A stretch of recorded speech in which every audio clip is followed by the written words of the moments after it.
OK, on va commencer avec les propriétés des logs qu'on avait vues au premier semestre. Première chose, pour faire un rappel, c'est quoi un log? On se sert du logarithme quand on a besoin de trouver la valeur d'un exposant. Si vous regardez ici, les deux équations qui sont là, la première, c'est une équation exponentielle. La deuxième, l'équation est sous sa forme logarithmique. Les deux équations sont équivalentes, c'est juste une différente manière de l'écrire. Dans la première équation, on voit le b qui représenterait la base, élevé à l'exposant x égale à la réponse.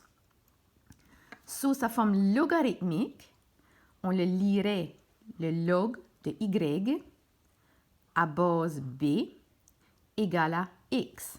Remarque bien, le égal à x, c'est mon exposant.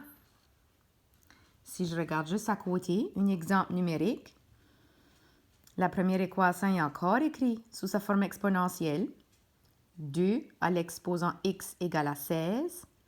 Et sous sa forme logarithmique, on le dirait log de 16 à base 2 égale x.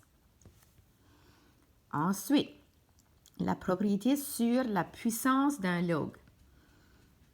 Ici, j'ai log de x à l'exposant y à base b. Parce que la réponse est encore écrite sous forme de puissance, l'exposant peut être ramené en avant du log, puis multiplié, qui veut dire j'aurai y fois le log de x à base b. Ça peut être utile quand on a besoin de simplifier des problèmes, comme juste à côté.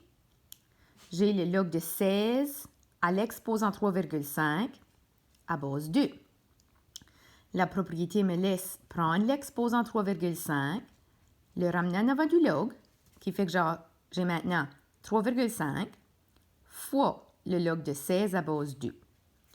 Puis si on regarde juste le log de 16 à base 2, qu'est-ce que ça veut dire ça? Ça veut dire 2 élevé à quel exposant nous donne 16? C'est 2 à l'exposant 4. Puis là, finalement, j'aurai 3,5 fois 4 qui me donne 14 comme réponse. Ensuite, changement de base, ça veut dire quoi ça? Si tu te rappelles bien, les calculatrices ne sont pas capables de calculer des logs d'une base haute que 10.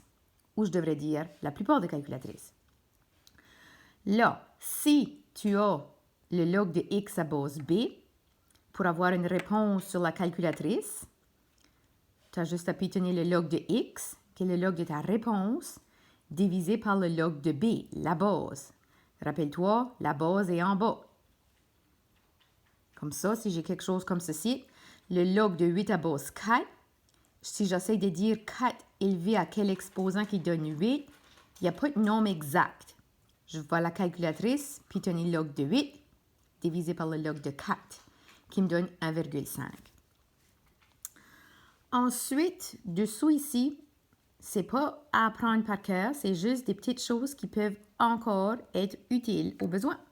Si je te donne le log de 1 à base b, la base peut être n'importe quoi, ça me donnera une réponse de 0. Hein? Rappelle-toi, le log, qu'est-ce que ça représente? Ben, j'ai la base.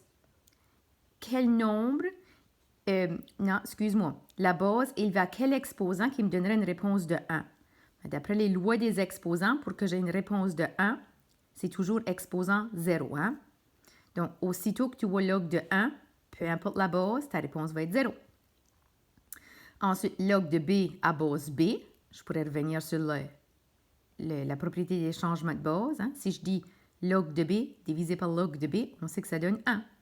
Ou je peux dire b élevé à quel exposant qui donne b? Ben, il est juste là une fois, donc l'exposant est 1. Et la dernière, log de b à l'exposant x à base b, ça me donne x, ça me donne l'exposant. Encore, on peut le voir avec la loi de puissance. Je pourrais envoyer le x en avant. Puis si j'ai x log de b à base b, c'est que log de b à base b, ça donne 1. Donc, on peut dire c'est x fois 1 qui donne x. Ou je peux dire b élevé à quel exposant qui donne b à la x.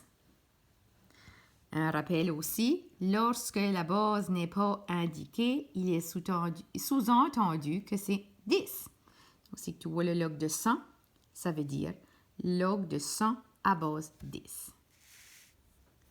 Là, je fais les exemples avec vous autres. Le premier, j'ai log de 1000. Oh, la base n'est pas indiquée, ça veut dire que c'est un 10. Qu'est-ce que ça veut dire, ceci? 10. Élevé à quel exposant ou multiplié par lui-même combien de fois qui me donnerait 1000? Donc, c'est 10 fois 10 fois 10, ça fait 1000. La réponse va être 3.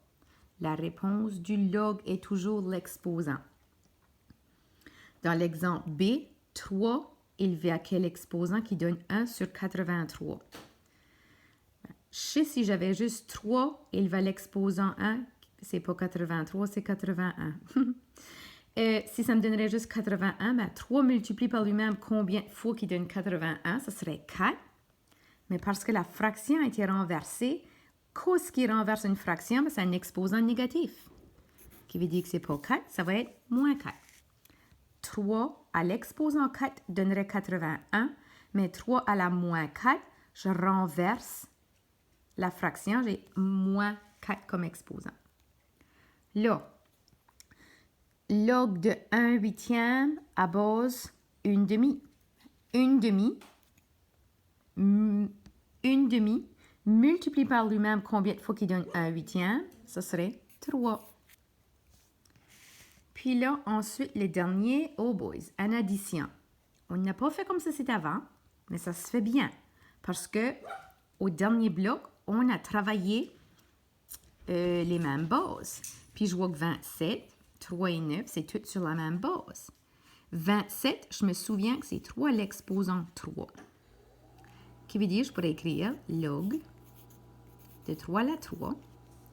Et même, simplifier un petit peu plus avec la loi de puissance, écrire 3 log de 3 à base 2. Ensuite, le prochain, je n'ai pas grand-chose à changer. Je peux juste prendre l'exposant, le ramener en avant, puis mettre 4 log de 3 base 2. Puis le dernier, 9, c'est équivalent à 3 à la 2. Puis j'écrirai log de 3 à la 2 à base 2. Puis encore comme les deux autres, envoyer mon exposant en avant. Donc, ce serait 2 log de 3 à base 2. Là, ça ne leur ressemble peut-être pas, mais c'est des termes semblables. J'ai 3 fois le log de 3 base 2. Ensuite, j'en ai 4. Ensuite, j'en ai 2. Donc, j'ai 3 plus 4 plus 2 qui me donnerait 9. Log de 3 à base 2. Puis là, ensuite, si je veux une réponse, je peux utiliser la propriété de changement de base.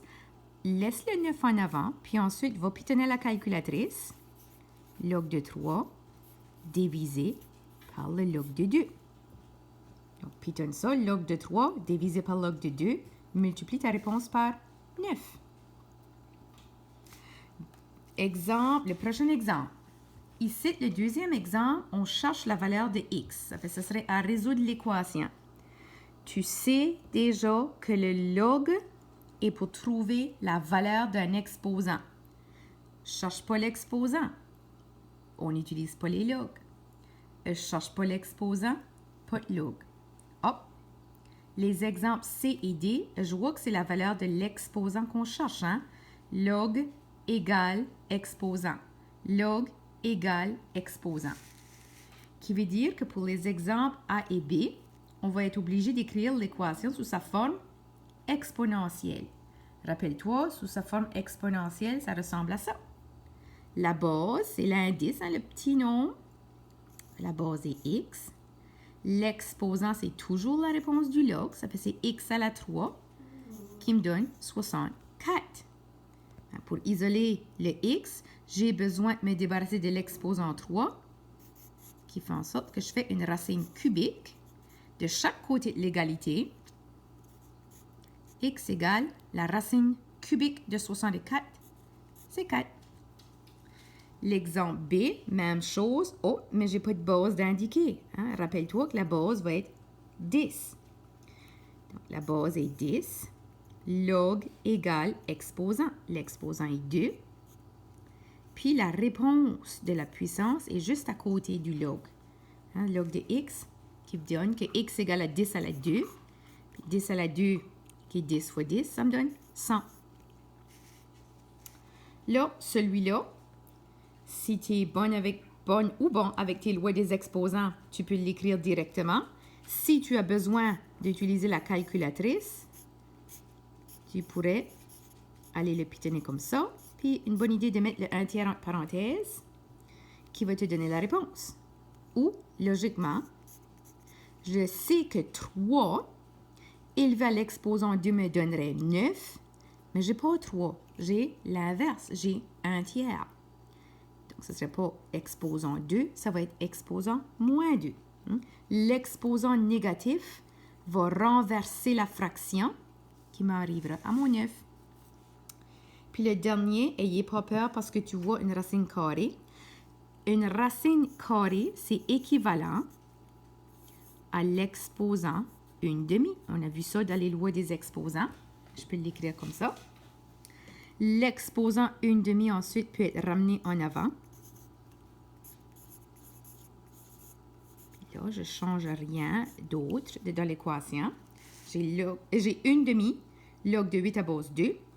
Puis, encore, ton log de 8 à base 2, tu peux aller le pitonner à la calculatrice. Ou 2 élevé à quel exposant qui donne 8? C'est exposant 3.